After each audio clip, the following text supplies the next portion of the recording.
की इस वीडियो में आप सभी का स्वागत है। तो दोस्तों, आज की इस वीडियो में semester 6 political science DSE 4 Indian foreign policy के बारे में चर्चा करने वाले हैं। तो ये वीडियो आपके लिए काफ़ी इंपॉर्टेंट है, तो इस वीडियो को बिना स्किप लास्ट तक देखें। और आप लोगों से एक गुजारिश है कि आप जिस सेमेस्टर में पढ़ रहे हैं उस सेमेस्टर का मुझे क्वेश्चन चाहिए, क्योंकि ऐसे और स्टूडेंट हैं जो क्वेश्चन की हमें मांग करते हैं या फिर कमेंट करते हैं कि मुझे ये क्वेश्चन का अपलोड कीजिए, ये क्वेश्चन। तो मेरे पास इतने सारे क्वेश्चन नहीं हैं, पर आप एक एक व्यक्ति अगर हमें आप जिस सेमेस्टर में भी पढ़ रहे हैं उसका अगर क्वेश्चन का एग्ज़ाम हो जाता है तो वो क्वेश्चन हमें आप मैसेज कर सकते हैं, जिससे हम काफ़ी लोगों का हेल्प कर सकें। ठीक है, तो चलिए इस वीडियो को शुरू करते हैं। जैसा कि आप देख सकते हैं कि ये सेमेस्टर 6 पॉलिटिकल साइंस का DSE 4 का क्वेश्चन है।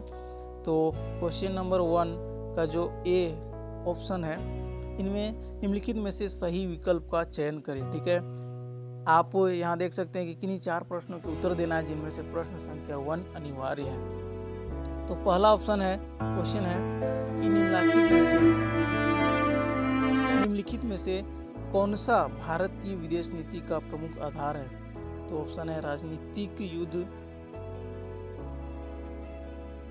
राष्ट्रीय हित, आर्थिक संसाधन या फिर कूटनीति। ठीक है, नेक्स्ट क्वेश्चन है, भारतीय संविधान के कौन सी अनुच्छेद भारतीय विदेश नीति के उद्देश्यों से संबंधित है। मतलब भारत का जो संविधान है, ऐसा कौन सा आर्टिकल है जो भारतीय विदेश नीति के उद्देश्यों से संबंधित है। तो आर्टिकल 32, आर्टिकल 51, आर्टिकल 26 या फिर आर्टिकल 21। ठीक है, नेक्स्ट क्वेश्चन है, निम्नांकित में से कौन सी एक उपकरण भारतीय विदेश नीति के साधन के रूप में व्यवहृत नहीं है। तो ऑप्शन देख सकते हैं, संधि वार्ता, संधि, युद्ध या फिर भय। ठीक है, नेक्स्ट क्वेश्चन है, निम्नांकित लिखा हुआ है तो हम इसको निम्नलिखित भी पढ़ सकते हैं, लेकिन हम क्योंकि ये निम्नांकित थोड़ा उच्चारण में नहीं आता, इसलिए निम्नलिखित पढ़ने ज़्यादा बेटर रहेगा। ठीक है, तो निम्नांकित में से कौन सी भारतीय विदेश नीति का सिद्धांत है। तो शांतिपूर्ण सह-अस्तित्व का सिद्धांत, सामाजिक समझौता का सिद्धांत या फिर व्यवस्थावादी सिद्धांत या फिर राजत्व का सिद्धांत। ठीक है, अगला क्वेश्चन है, क्वेश्चन नंबर ई, भारतीय विदेश नीति के मार्गदर्शन सिद्धांत जो है वो कहाँ से परिलक्षित है। जो भारतीय विदेश नीति का जो मार्गदर्शन है, यानी उसको जो डेमोन्स्ट्रेशन करता है, जो उसके सिद्धांत है, वो कहाँ से परिलक्षित किया जाता है। तो गुटनिरपेक्षता या फिर पंचशील या फिर निशस्त्रीकरण या फिर साम्राज्यवाद।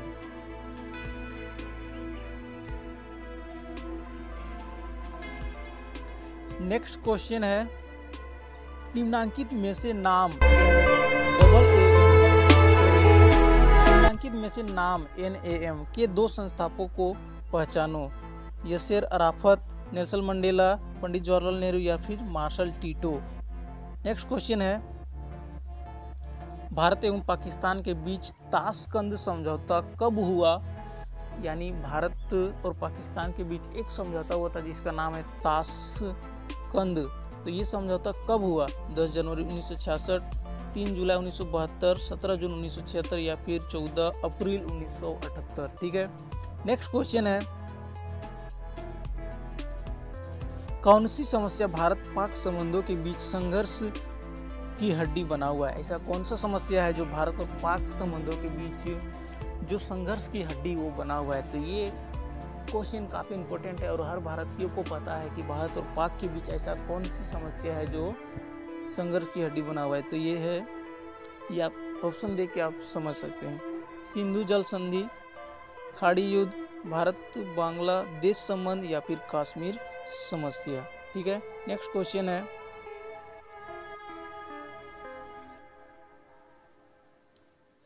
1983 में गुट निरपेक्षता के 7वें शिखर सम्मेलन किस स्थान पर आयोजित हुआ था। 1983 में एक गुट निरपेक्षता का 7वां शिखर सम्मेलन किस स्थान पर आयोजित हुआ था। तो कोलंबो, लुसाका, काहिरा या फिर न्यू दिल्ली। ठीक है, कोलंबो, लुसाका, काहिरा या फिर न्यू दिल्ली। नेक्स्ट क्वेश्चन है, सार्क का प्रथम शिखर सम्मेलन बांग्लादेश की राजधानी ढाका में हुआ था। तो वो तिथि बताना है। ठीक है, वो कब हुआ था, वो डेट बताना है। सार्क का प्रथम शिखर सम्मेलन बांग्लादेश की राजधानी ढाका में हुई थी, वो डेट आपको बताना है। तो 7 से 8 दिसंबर 1985, 16 से 17 नवंबर 1986 या फिर 29 से 31 दिसंबर 1988 या फिर 23 नवंबर 1990। 23 नवंबर 1990।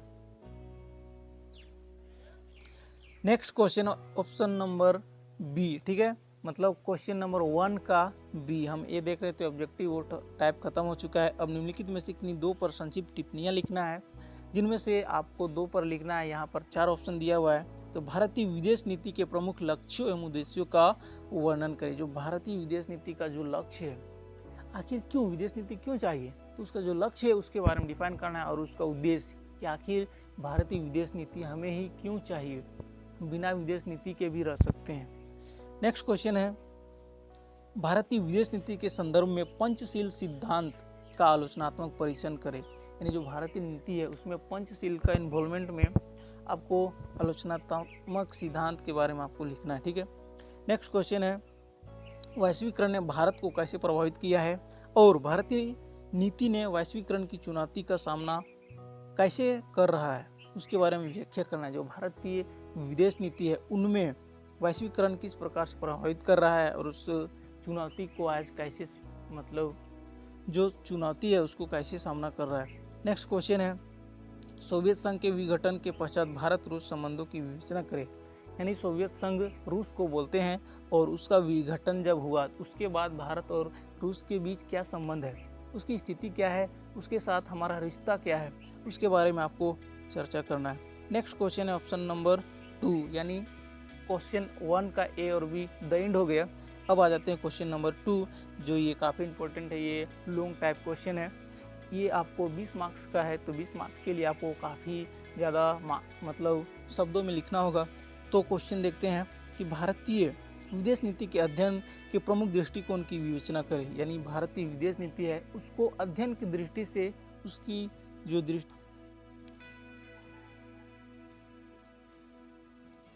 भारत की विदेश नीति के मूल सिद्धांतों का वर्णन करें। तो भारत की जो विदेश नीति है उसका मूल सिद्धांत क्या है, मूल में आपको जाना है, जड़ में, कि आखिर उस सिद्धांत का क्या है, आखिर उस सिद्धांत के बारे में आपको चर्चा करना है। अगला क्वेश्चन है, भारतीय विदेश नीति के विभिन्न निर्माणक तत्वों का विवेचना करें। जो भारत की विदेश नीति है उसके निर्माण के जो तत्व है उसके बारे में चर्चा करना है। अगर ये आप DSE 4 की तैयारी करें तो आपको भारतीय विदेश नीति काफ़ी इम्पोर्टेंट है, उसको आप पढ़ लीजिए, पूरा एग्जाम सही से ही जाएगा, क्योंकि इस पूरा क्वेश्चन में भारतीय विदेश नीति से ही रिलेटिव हर प्रकार का क्वेश्चन आपको देखने को मिल रहा है।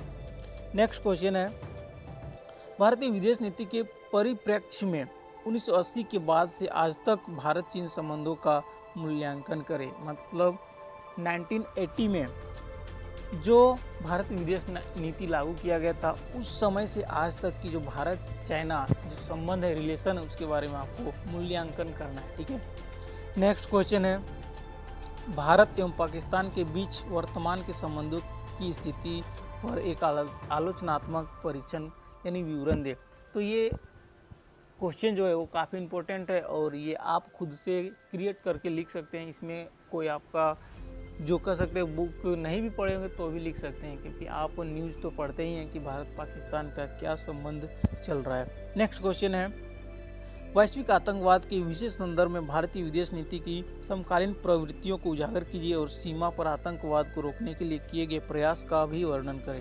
यानी वैश्विक पूरे वर्ल्ड में जो आतंकवाद है उसके बारे में आपको लिखना है और उसमें भारतीय की विदेश नीति क्या इन्वॉल्वमेंट कर रही है उसको उजागर करना है कि भारतीय की जो विदेश नीति है वो वैश्विक वर्ल्ड में जो आतंकवाद चल रहा है उसमें क्या अपना काम दिखाती है, उसको उजागर करना है। और सीमा पर आतंकवाद को रोकने का प्रयास के बारे में आपको डिफाइन करना है कि हमारे बॉर्डर पर जो आतंकवाद बढ़ रही है उसको रोकने के लिए हम क्या प्रयास कर सकते हैं, उसके बारे में चर्चा करना है। नेक्स्ट क्वेश्चन है जो आज का इस वीडियो का अंतिम क्वेश्चन है, काफ़ी इम्पोर्टेंट क्वेश्चन है कि अटल बिहारी वाजपेयी के युग में भारत अमेरिका संबंध का आलोचनात्मक परीक्षण करना है कि उस समय भारत और अमेरिका के संबंधों का आपको चर्चा करना है कि उस समय का रिलेशन कैसा था, उस समय की वैदेशिक नीति किस तरह से काम कर रही थी और उसके समय की जो डाटा है वो किस प्रकार से चल रहा था। तो ये वीडियो आपके लिए काफ़ी इम्पोर्टेंट था और ये वीडियो आपको अच्छा लगा तो लाइक करें। अगर आप नए हैं तो चैनल को सब्सक्राइब करें और नेक्स्ट वीडियो के लिए हमारे चैनल पर बने रहें। आज के लिए इतना ही, फिर मिलते हैं अगले वीडियो में। तब तक के लिए धन्यवाद। जय हिंद।